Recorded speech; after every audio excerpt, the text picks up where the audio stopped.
So for the record po, Ms. Gamo, pwede nyo bang i-characterize sa kumiting ito, as best as you can po, yung nature ng relationship nyo kay Mayor Alice Guo?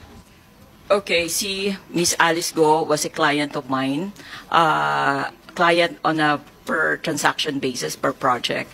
I happened to register yung mga corporations na pag-aari ng family nila way back to 2012.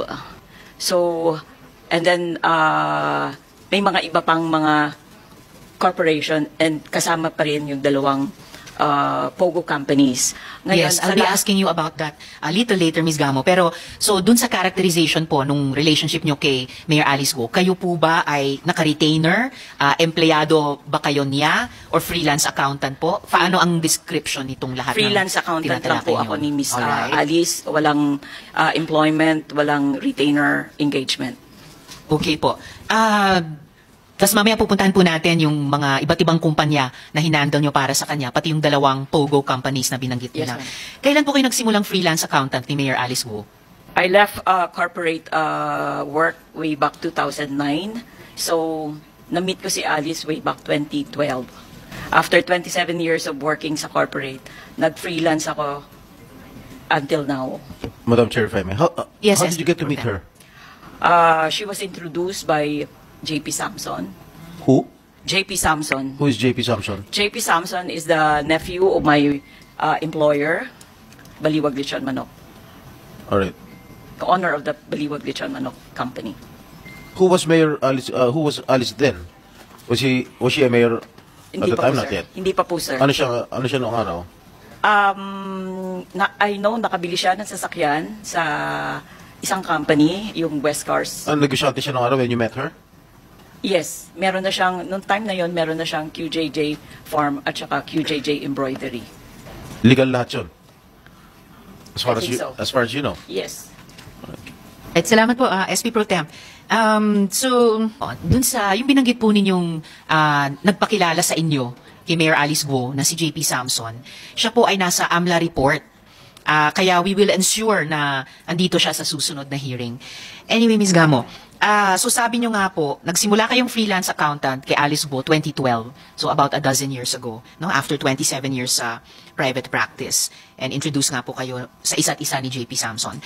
Ngayon, ito po yung mga companies ni Alice Guo o may kinalaman si Alice Guo na lumitaw yung inyong pangalan. Nabanggit nyo na yung, for the record, no, Three Link Farms, QJJ Slaughterhouse, QJJ Smelting Plant, Siopaw Bulilits Food, Hongsheng Gaming Technology Inc., at yung West Cars na binanggit nyo rin na nakabili ng sasakyan si Alice Guo dyan sa West Cars. Kino-confirm nyo po ba na pinrocess nyo yung incorporation ng mga kumpanyang ito? Yes, because my name is indicated in all those incorporation process. Just like yung mga other companies na pre-process ko, all my details are there. Yung mga other clients ko. And meron ba kayong ginawa pang iba para sa mga kumpanyang ito? Yung Three Link, yung dalawang QJJ, Siopaw, Hongsheng, West Cars. Kasi, kaya ko po itinatanong, kasi ito naman po yung sinabi ninyo sa isang interview, specifically Super Radio DCBB, with Carlo Mateo. Quote, "Tumutulong ako sa registration niya sa SEC, sa BIR, nagdo-due diligence ako sa mga lupang binili niya before. Gumawa din ako ng mga memorandum of agreement, deed of transfer, assignment of shares." Close quote. So, mukha pong yung engagement nyo kay Alice Guo ay medyo extensive. Tama po ba ito? Engagement ko kay Alice is on a per project basis lang. So, tapsing-tapsing yan. Kung natapos ko yung trabaho ko na nirehistro isang korporasyon, i-deliver ko sa kanya, bayaran ako, tapos na.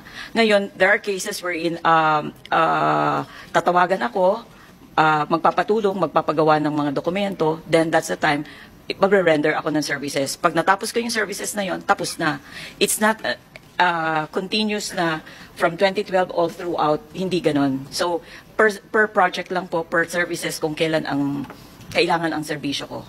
Madam Chair, if I may. Yes, SP Pro Tem. How much are you being paid per project by Alice Go? Alice Go is like an ordinary client of mine. So, kung ang singil ko sa isang kliyente ko, pag nag-process ng SECs, 20,000 din siya. Kung nagrehistro ako ng BIR niya, 15,000 din ang singil ko sa kanya. Alice Go is never a special client of mine. She is just an ordinary client. Okay, Nung nakilala mo si Alice Go nung 2012, tama ba, 2012? Yes. Nung nakilala. Ano yung source of income niya nung panahon na yan? Para makabili siya ng property worth 12 million There sa is the Bamban. QJJ Farm, sir. There is what? Yung company niya na QJJ Farm at saka meron siyang QJJ Embroidery. QJJ? Embroidery Center. Naka ano sa Bamban yan lahat? The one in Bamban is the QJJ Farm. The one in Zambales? Marilao, Saan? yung sa Yung farm? yung farm nasa Bamban. Alright. I call it Concepcion Tarlac. It's in Barangay Berhen de los Remedios. So I don't know Bamban and Concepcion. But I usually term it Concepcion Tarlac. Yung QJJ Embroidery is located in Marilao, Bulacan. Naging accountant ka ba nung kapatid ni Alice Go? Yung tatay ni Alice Go? Never ho. Never? Never. Si Alice Go lang? Yes. Yung accountant kasi sir is hindi ibig sabihin ako yung nagbo-bookkeeping, ako yung nagre-record ng transactions niya. Hindi. Okay. I was term accountant kasi accountant ang profession ko. Kilala mo yung tatay niya? Na-meet ko yung father niya. Na-meet ko yung father niya, sir. In-check?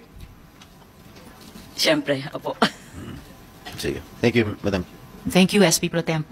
So, Ms. Nancy, sabi nyo nga, per project basis, yung ginagawa nyong trabaho kay Alice Guo, at least dito sa kalahating dosenang kumpanyang binanggit ko na kinonfirm nyo, kayo nag-process ng incorporation ng mga kumpanyang ito, and a few others that you've been mentioning sa pagsagot nyo sa aming mga tanong. So, per project basis, ayaw nyong sabihin na extensive yung engagement nyo kay Alice Guo, pero marami-rami over the years since 2012 up to 2024.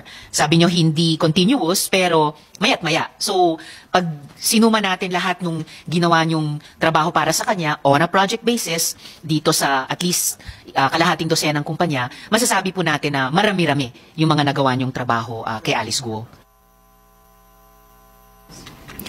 Yung sa mga companies na na-incorporate ko under the family of Alice Go, hindi naman ho lahat yan operational. I understand, I remember there is the QJJ Meat Shop na yun ang nag-operate. So may mga branches yon sa Quezon City, sa Valenzuela, at saka sa Manila. Pero yung other companies like QJJ Smelting Plant, Slaughterhouse, group of companies, yung mga shop of Bulilit, those are not operational as far as I know. Na-process po yung yung incorporation niya.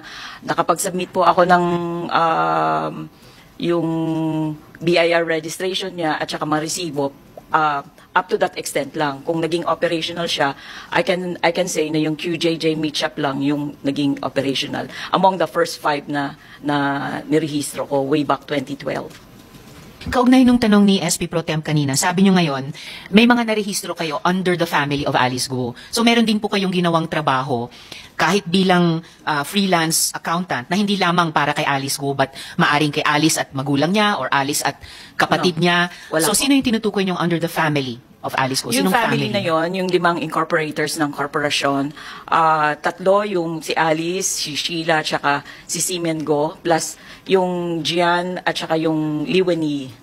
Okay, so yung 3 magkapatid at yung 2 magulang nila. Yes. Alright po. And then sabi nyo rin, hindi lahat ng mga kumpanyang in-incorporate nyo para kay Alice Guo o yung pamilya ni Alice Guo ay nag-operational. So ano to, nanatiling mga shell companies? Hindi ko alam, ma'am, kasi siya yung may-ari, so I don't know the intent. Hindi naman niya ako inutusan na isarado mo yung kumpanya. Siya yung in charge ng operation, so hindi ko alam kung anong intent niya doon. So paano nyo nalaman na hindi nag-operational yung ilang mga kumpanyang iyon? Hindi talaga nag-operate kasi walang report, nothing. So base lamang dun sa walang report sa inyo for maybe further submissions, nag-conclude kayo na hindi operational yung ibang mga kumpanyang iyon? Yes. Alright. Ngayon po, yung pong ano po itong mga deed of transfer at saka assignment of shares na tinukoy nyo? Doon po sa interview nyo kay Carlo Mateo Okay. sa DZBB, ito po ba yung assignment of shares sa Baofu Corporation? Wala pa ho yung BAUFO at that time, Madam Chair. Yung memorandum of agreement na draft ko sa kanya, it's about the sale of one farm wherein siya at saka yung father niya ang major incorporator, stockholder.